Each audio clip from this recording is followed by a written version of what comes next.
Pemberian vaksinasi remaja secara berjadual di 156 PPV awam, PPV integrasi dan sekolah bermula semalam 23 September.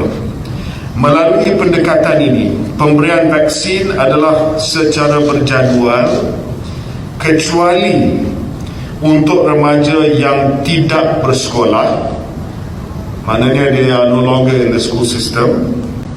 Remaja yang sedang belajar di IPTA, IPTS, dia masuk awal, maksudnya dia usia 17 tahun dah masuk IPTA, IPTS, atau remaja yang homeschooling, yang bersekolah di rumah, mereka sahaja dibenarkan untuk walk-in di PPV.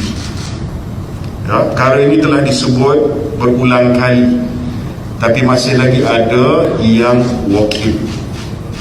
Sepatutnya mereka yang tidak tergolong di dalam kategori ini tunggu untuk jadual janji temu mereka dimaklumkan kepada mereka oleh sekolah mereka dan juga MySejahtera, supaya pemberian vaksin remaja ini dijalankan dengan teratur seperti mana program PIP yang kita telah buat sebelum ini.